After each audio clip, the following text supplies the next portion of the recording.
On June 9th, the Jamaica Women's national team will take the pitch against Brazil in the FIFA Women's World Cup, becoming the first Caribbean nation to play in the tournament. But in a country as passionate for sport as Jamaica, the Reggae Girls have been an afterthought.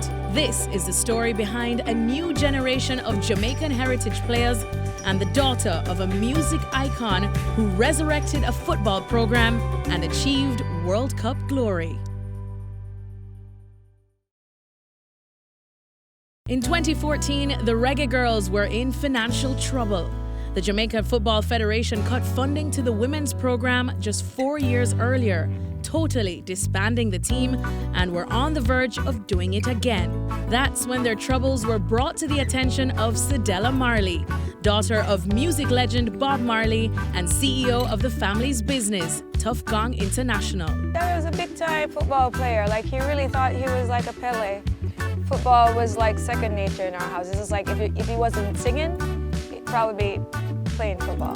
I think the reason why I became even more interested is just because the girls were like, it was an uphill battle. And I couldn't understand why. And it was just because corporate sponsors just did not believe that they should be playing this wonderful game. And then I started to get like really pissed off. Why are you just saying you don't think it's for girls to do? Was it just difficult convincing corporate Jamaican sponsors that, hey, take a chance on these girls? Yes, it has been primarily financial. It's difficult to convince sponsors to fund women in sports. And so the women's football program suffered. And Cedella Marley's involvement has been a motivation for the girls because they see Cedella as that godmother, so to speak, and that guardian angel. As I started to reach out to, different business associates of mine, it became apparent that the program was null and void. It was something that we basically had to restart. And I just started to put my own money in, asking friends, to put some of their money in. And then I started to travel with the girls once we got enough funding to start camps, and started to talk to the coaches and realized that it wasn't going to be as easy as I thought. There's a lot of things that comes with playing football for females, and then there's a lot of things that comes when you're trying to help your country on a worldwide scale of playing football in competition. The Reggae Girls fell just short in qualifying for the 2015 World Cup, but a new squad of players stormed through the CONCACAF Women's Championships and into a showdown against Panama with a spot in the World Cup on the line. Deep breath. Von Flasher takes the high road.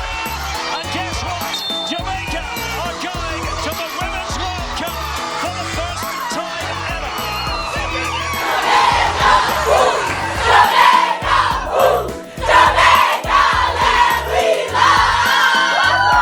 If you could just put the emotions of the last couple of months in a word or in an experience, what's it been like? Has it hit you yet?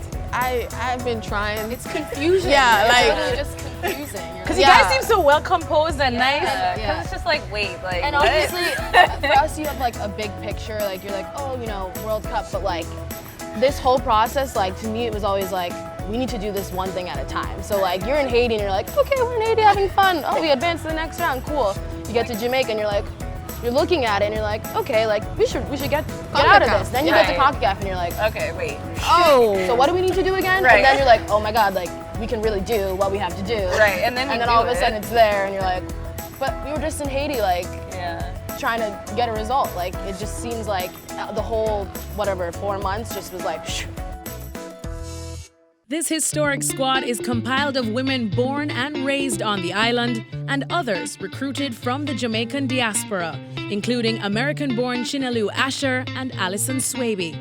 They're charged with playing for a country that hasn't seen a World Cup in over 20 years. As someone who's been born and raised in Jamaica straight through, I was never offered football, and I would never even dream that I could have ended up as a World Cup one day. So I have to ask you guys, how did it even start?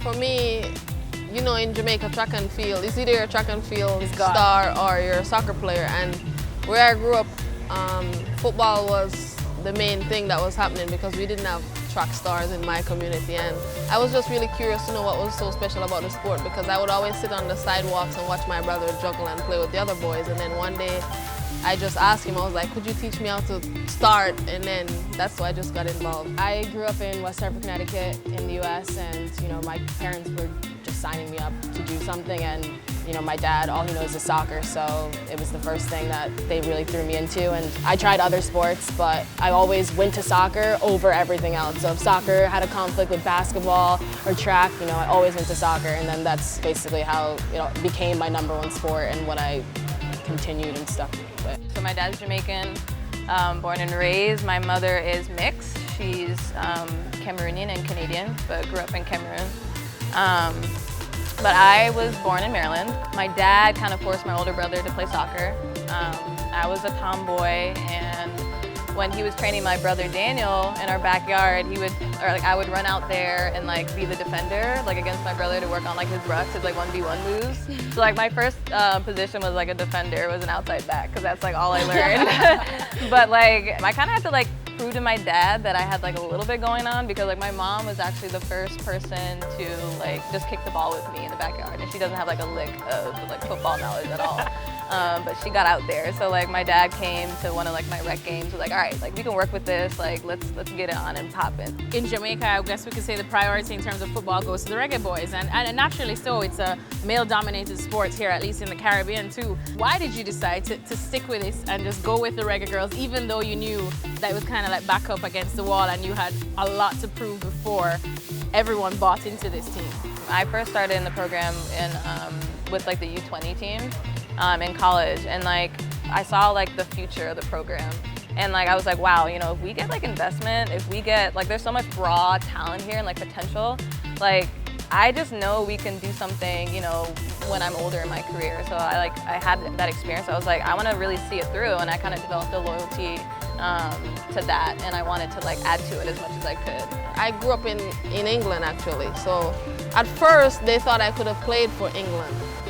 Yeah, but it turned out I could not. But, so I think the whole experience of me playing with the Jamaican national team is just an opportunity to just go places and just show, not only see what they can do, but show other people watching us what we can do.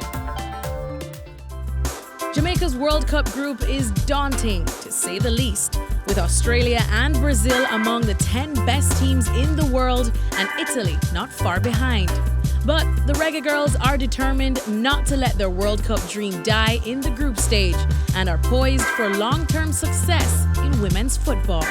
We're competitors, we're not gonna go there, we're going there to win.